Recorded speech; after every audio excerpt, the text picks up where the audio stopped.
Hi hello ಎಲ್ಲರಿಗೂ ನಮಸ್ಕಾರ. Welcome back to Trilink education YouTube channel. ಈ ಒಂದು ವಿಡಿಯೋದಲ್ಲಿ ನಾನು ನಿಮಗೆ ತುಂಬಾ ಉಪಯುಕ್ತವಾಗಿರುವಂತಹ ಒಂದು ಯೂಸ್ಫುಲ್ ಆಗಿರುವಂತಹ ಒಂದು ವಿಡಿಯೋನೇ ತೊಗೊಬರ್ತಾ ಇದ್ದೀನಿ ವಿದ್ಯಾರ್ಥಿಗಳೇ. ದಯವಿಟ್ಟು ಈ ಒಂದು ವಿಡಿಯೋನ ಕೊನೆವರೆಗೂ ನೋಡಿ, ಇದರ ಉಪಯೋಗವನ್ನು ಪಡ್ಕೊಳ್ಳಿ ಅಂತ ಹೇಳೋಕ್ಕೆ ಇಷ್ಟಪಡ್ತೇನೆ ವಿದ್ಯಾರ್ಥಿಗಳೇ. ದಯವಿಟ್ಟು ಈ ಒಂದು ವಿಡಿಯೋನ ಕೊನೆವರೆಗೂ ನೋಡಿ ಅಂತ ಹೇಳೋದಕ್ಕೆ ಇಷ್ಟಪಡ್ತಾ ಇದ್ದೇನೆ.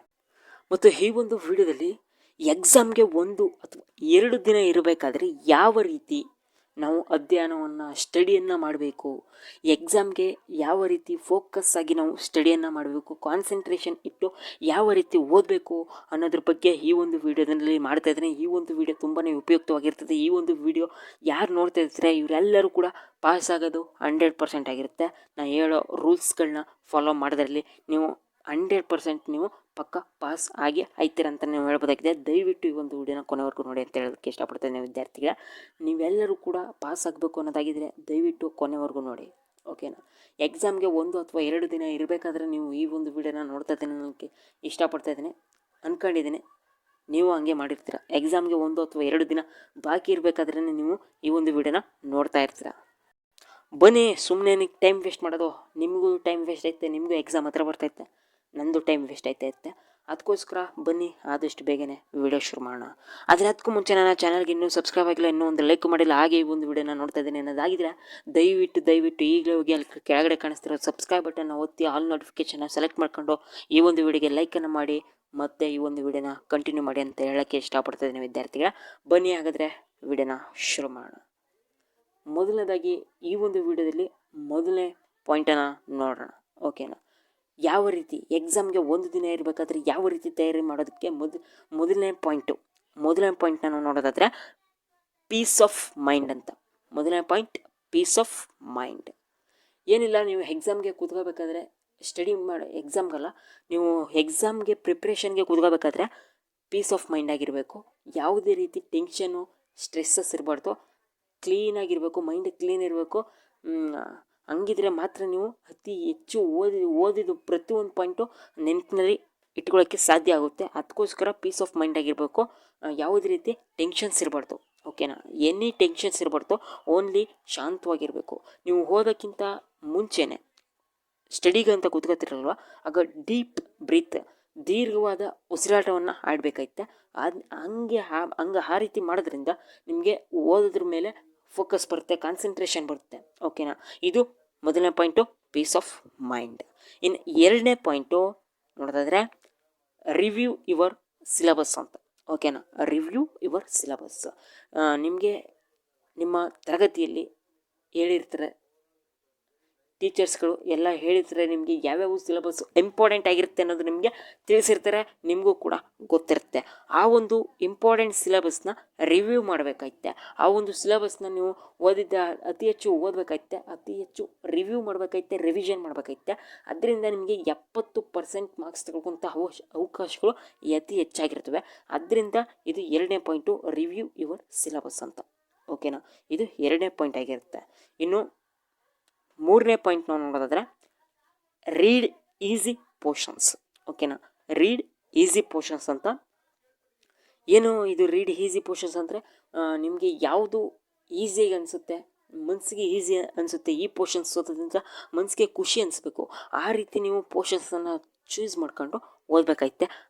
ಹಾಗೆ ಓದೋದ್ರಿಂದ ನಿಮಗೆ ಮನಸ್ಸಿಗೆ ಇನ್ನೂ ಅತಿ ಹೆಚ್ಚು ಓದಬೇಕು ಅನ್ನೋ ಒಂದು ಆಸಕ್ತಿ ಬೆಳೆಯುತ್ತೆ ಅಂತಲೇ ಮಾಡ್ಬೋದು. ಅದಕ್ಕೋಸ್ಕರ ಈಸಿ ಪೋರ್ಷನ್ಸ್ನ ಓದಬೇಕು. ಇದರಲ್ಲಿ ಸ್ಮಾರ್ಟ್ ವರ್ಕ್, ಹಾರ್ಡ್ ವರ್ಕ್ ಅಂತ 2 ವಿಧಾನಗಳನ್ನ ನಾವು ನೋಡ್ಬೋದೈತೆ. ನೀವು ಎಕ್ಸಾಮ್ ಟೈಮಲ್ಲಿ ಸ್ಮಾರ್ಟ್ ವರ್ಕನ್ನು ಮಾಡಲೇಬೇಕು. ಸ್ಮಾರ್ಟ್ ವರ್ಕ್ ಮಾಡಿದ್ರೇ ಪಾಸ್ ಆಗೋದಿಲ್ಲ, ಕೇವಲ ಪಾಸ್ ಆಗೋದಿಲ್ಲ, ಟಾಪ್ ಮಾಡ್ಬೋದು, ಓಕೆನಾ. ಟಾಪರ್ ಕೂಡ ಆಗ್ಬೋದು ನೀವು ಈ ಒಂದು ಕಾನ್ಸೆಪ್ಟನ್ನು ಬಳಸಿದ್ದಾದಲ್ಲಿ. ಸ್ಮಾರ್ಟ್ ವರ್ಕ್ ಮಾಡಿದ್ದಲ್ಲಿ, ಹಾರ್ಡ್ ವರ್ಕ್ ಮಾಡಿದ್ದಲ್ಲಿ ನೀವು ಪಕ್ಕ ಫೇಲ್ಯೂರ್ ಆಗಿ ಆಯ್ತೀರ, ಓಕೆನಾ. ಹಾರ್ಡ್ ವರ್ಕ್ ಈಗೆಲ್ಲ ಮಾಡೋದು, ಎಕ್ಸಾಮ್ ಟೈಮಲ್ಲಿ ಖಂಡಿತವಾಗ್ಲೂ ಹಾರ್ಡ್ ವರ್ಕ್ ಮಾಡೋಕ್ಕೆ ಹೋಗಬೇಡಿ, ಓಕೆನಾ. ಸ್ಮಾರ್ಟ್ ವರ್ಕ್ ಮಾಡಿ. ಸ್ಮಾರ್ಟ್ ವರ್ಕ್ ಮಾಡೋದ್ರಿಂದ ಪಾಸ್ ಆಗೋದಷ್ಟೇ ಅಲ್ಲ, ನೀವು ಟಾಪರ್ ಕೂಡ ಆಗ್ಬೋದು, ಓಕೆನಾ. ಇದು ಮೂರನೇ ಪಾಯಿಂಟು, ರೀಡ್ ಈಸಿ ಪೋರ್ಷನ್ಸ್. ಇನ್ನು ನಾಲ್ಕನೇ ಪಾಯಿಂಟ್ ನೋಡೋದಾದರೆ ಸೆಲ್ಫ್ ಕಾನ್ಫಿಡೆಂಟ್. ಇದು ಸೆಲ್ಫ್ ಕಾನ್ಫಿಡೆಂಟ್ ಇರಬೇಕು ನಿಮಗೆ. ಎಕ್ಸಾಮ್ ಟೈಮಲ್ಲಿ ನಿಮಗೆ ನಿಮ್ಮ ಮೇಲೆ ನಂಬಿಕೆ ಇರಬೇಕು, ಓಕೆನಾ. ನಿಮ್ಮ ಮೇಲೆ ನಂಬಿಕೆ ಇರಬೇಕು. ನಾ ಕಲ್ತಿರೋ ಕ್ವಶನ್ಸ್ಗಳು ಎಕ್ಸಾಮಲ್ಲಿ ಬರುತ್ತೆ, ಅದನ್ನೇ ನಾನು ಬರಿತೀನಿ, ಅತಿ ಹೆಚ್ಚು ಬರಿತೀನಿ, ನಾ ಕಲ್ತಿರೋವೇ ಬರ್ತವೆ ಅನ್ನೋದೊಂದು ಕಾನ್ಫಿಡೆಂಟ್ ಇರಬೇಕು. ಸೆಲ್ಫ್ ಕಾನ್ಫಿಡೆಂಟ್ ಇದ್ದಲ್ಲಿ ನೀವು ಯಶಸ್ವಿ ಹಾಗೆ ಆಯ್ತೀರಾ. ಓಕೆನಾ.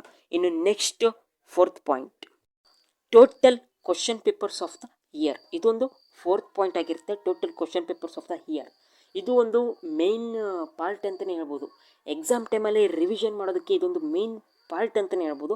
ಈ ಕ್ವಶನ್ ಪೇಪರ್ಸನ್ನು ನೀವು ಏನು ನಿಮ್ಮದು ಜಾಯಿನ್ ಆದಾಗಲಿಂದ, ನೀವು ಸ್ಕೂಲ್ ಅಥವಾ ಕಾಲೇಜ್ ಜಾಯಿನ್ ಆದಾಗಲಿಂದ ನಿಮ್ಗೆ ಏನೇನು ಟೆಸ್ಟ್ಗಳು ಕೊಟ್ಟಿರ್ತಾರೆ, ಎಕ್ಸಾಮ್ಸ್ಗಳು ಕೊಟ್ಟಿರ್ತಾರೆ, ಅದನ್ನೆಲ್ಲ ಕ್ವಶನ್ ಪೇಪರ್ಸ್ ಇರ್ತಲ್ಲ ಅದನ್ನೆಲ್ಲನೂ ಕೂಡ ಶೇಖರಣೆ ಇಟ್ಕೊಂಡಿರ್ಬೇಕಾಗುತ್ತೆ. ನೀವು ಇಟ್ಕೊಂಡಿದ್ದಲ್ಲಿ ನಿಮಗೆ ತುಂಬಾ ಉಪಯುಕ್ತವಾಗಿರುತ್ತೆ.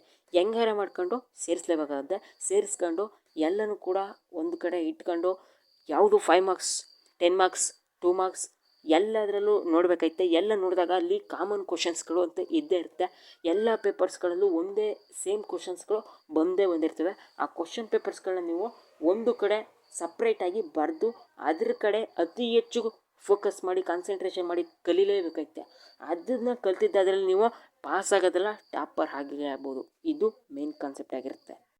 ಆದ್ದರಿಂದ ನೀವು ಕೂಡ ನಿಮ್ಮ ಒಂದು ಕ್ಲಾಸ್ಗೆ, ನಿಮ್ಮ ಕಾಲೇಜಿಗೆ ಟಾಪರ್ ಆಗಲೇಬೇಕು ಅನ್ನೋ ಆಸೆ ಇದ್ದರೆ ನೀವು ಎಲ್ಲ ಇಯರ್ ಆಫ್ ದಲ್ಲಿ ಎಕ್ಸಾಮ್ಸಲ್ಲಿ ಏನೇನು ಎಕ್ಸಾಮ್ಸ್ ನಡೆಯುತ್ತೆ ಅದೆಲ್ಲ ಕ್ವಶನ್ ಪೇಪರ್ ನೀವು ಇಟ್ಕೊಂಡು ಕ್ವಶನ್ ಪೇಪರ್ಸ್ನ ನೀವು ಶೇಖರಣೆ ಮಾಡ್ಕೊಂಡು ಅದರಲ್ಲಿ ಸೇಮ್ ಕ್ವಶನ್ಸು ಅಂದರೆ ಇದೇ ಸೇಮ್ ಕ್ವಶನ್ಸ್ ಅಂತ ಬಂದೇ ಬರುತ್ತಲ್ಲ ಅದನ್ನು ನೀವು ಶೇಖರಣೆ ಮಾಡ್ಕೊಂಡು ಒಂದು ಕಡೆ ಬರ್ಕೊಂಡು ಅದ್ರ ಕಡೆ ಕಾನ್ಸಂಟ್ರೇಷನ್ ಮಾಡಿ ಫೋಕಸ್ ಮಾಡಿ ಅದನ್ನು ನೀವು ಕಲೀಲೇಬೇಕಾಗುತ್ತೆ. ಅದನ್ನು ಕಲಿತಲ್ಲಿ ನೀವು ಟಾಪರ್ ಆಗಲೇಬಹುದು.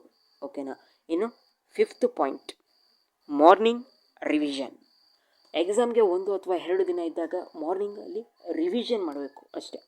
ಮಾರ್ನಿಂಗ್ ಟೈಮಲ್ಲಿ ರಿವಿಷನ್ ಮಾಡ್ತು ಅಂದರೆ ನೀವು ಎಷ್ಟು ಕಲ್ತಿರ್ತೀರೋ ಆ ಮಾರ್ನಿಂಗ್ ಟೈಮಲ್ಲಿ ರಿವಿಷನ್ ಮಾಡ್ತು ಅಂದರೆ ಅಷ್ಟು ಕೂಡ ಗ್ಯಾಪ್ನೇ ಇರುತ್ತೆ. ಅಂದರೆ ಮೆಮೊರಿ ಇದ್ದೇ ಇರುತ್ತೆ. ಲಾಂಗ್ ಟರ್ಮ್ ಮೆಮೊರಿಯಲ್ಲಿ ಸ್ಟೋರ್ ಆಗಬೇಕು ಅಂದರೆ 5th ಪಾಯಿಂಟ್ ಇಂಪಾರ್ಟೆಂಟ್ ಆಗಿರುತ್ತೆ. ಅಂದರೆ ಮಾರ್ನಿಂಗ್ ರಿವಿಷನ್. ಬಹಳ ವಿದ್ಯಾರ್ಥಿಗಳು ಮಾರ್ನಿಂಗ್ ಟೈಮಲ್ಲಿ ಹೊಸ ಕ್ವಶನ್ಸ್ಗಳನ್ನ ಕಲಿತಿರ್ತಾರೆ. ಅದು ಈ ಟೈಮಲ್ಲಿ ಗುಡ್ ಆಗಲ್ಲ.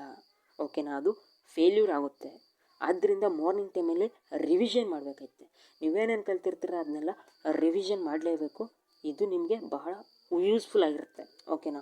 ಮಾರ್ನಿಂಗ್ ಟೈಮಲ್ಲಿ ರಿವಿಷನ್ ಮಾಡೋದು ಯೂಸ್ಫುಲ್ ಆಗಿರುತ್ತೆ. ಎಕ್ಸಾಮ್ ಟೈಮಲ್ಲಿ 1 ಅವರ್ ನೀವು ಮಲಗ್ತಿರಲ್ಲ, ಎದ್ದೇಳ್ತಿರಲ್ಲ, ಅದಕ್ಕಿಂತ 1 ಅವರ್ ಮುಂಚೆನೇ ಎದ್ದೇಳಬೇಕು.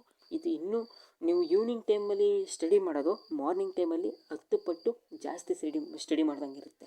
ಅದಕ್ಕೋಸ್ಕರ ಮಾರ್ನಿಂಗ್ ಟೈಮಲ್ಲಿ ಹೆಚ್ಚು ಕಲೀಲೇಬೇಕು. ನೀವು ಮಾರ್ನಿಂಗ್ ಟೈಮಲ್ಲಿ ಓದಲೇಬೇಕು. ಆದ್ದರಿಂದ ಮಾರ್ನಿಂಗ್ ಟೈಮಲ್ಲಿ ರಿವಿಷನ್ ಮಾಡಬೇಕು. ಓಕೆನಾ. ಇದು ಮೇನ್ ಕಾನ್ಸೆಪ್ಟ್ ಆಗಿರುತ್ತೆ. ಮಾರ್ನಿಂಗ್ ಟೈಮಲ್ಲಿ ರಿವಿಷನ್ ಮಾಡೋದು 5th ಪಾಯಿಂಟ್ ಆಗಿರುತ್ತೆ. ಓಕೆನಾ. ಟೋಟಲಿಗೆ ಈಗ ಯಾವ್ಯಾವ ಪಾಯಿಂಟು ಅಂತ ನಾವು ನೋಡ್ಕೊಬರೋಣ. ಮೊದಲನೇದಾಗಿ peace of mind, review your syllabus, read easy portions, self confident, all question papers and morning revision. ಇದಿಷ್ಟು 1 ಅಥವಾ 2 ದಿನದಲ್ಲಿ ಎಕ್ಸಾಮ್ಗೆ ಯಾವ ರೀತಿ ತಯಾರು ಮಾಡಿ ಪ್ರಿಪೇರ್ ಆಗಿ ಟಾಪರ್ ಆಗೋಣ ಅನ್ನೋದ್ರ ಬಗ್ಗೆ ಈ ಒಂದು ವಿಡಿಯೋ ಆಗಿತ್ತು. ಈ ಒಂದು ವಿಡಿಯೋ ನಿಮಗೆ ಇಷ್ಟ ಆಗಿದ್ದಲ್ಲಿ ದಯವಿಟ್ಟು ನನ್ನ ಚಾನಲ್ಗೆ ಸಬ್ಸ್ಕ್ರೈಬ್ ಆಗಿ. ಈ ಸಬ್ಸ್ಕ್ರೈಬ್ ಆಗೋದು 6ನೇ ಪಾಯಿಂಟ್. ಇದು ಕೂಡ ಒಂದು ಪಾಯಿಂಟ್ ಆಗಿರುತ್ತೆ. ನೀವು ಅತಿ ಹೆಚ್ಚು ಅಂಕಗಳನ್ನ ಗಳಿಸಲೇಬೇಕು ಅಂದರೆ 6th point important. 6th point ಯಾವುದೇಳಿ 6ನೇ ಪಾಯಿಂಟ್ ಅಂದರೆ ಸಬ್ಸ್ಕ್ರೈಬ್ ಆಗೋದು. ನಮ್ಮ ಚಾನಲ್ಗೆ ಸಬ್ಸ್ಕ್ರೈಬ್ ಆಗೋದು 6ನೇ ಪಾಯಿಂಟ್ ಆಗಿರುತ್ತೆ. ದಯವಿಟ್ಟು ನನ್ನ ಚಾನಲ್ಗೆ ಸಬ್ಸ್ಕ್ರೈಬ್ ಆಗಿ ಈ ಒಂದು ವಿಡಿಯೋಗೆ ಲೈಕ್ ಮಾಡಿ ಅಂತ ಹೇಳ್ತಾ ಈ ಒಂದು ವಿಡಿಯೋನ ಮುಗಿಸ್ತಾ ಇದ್ದೀನಿ ವಿದ್ಯಾರ್ಥಿಗಳೇ.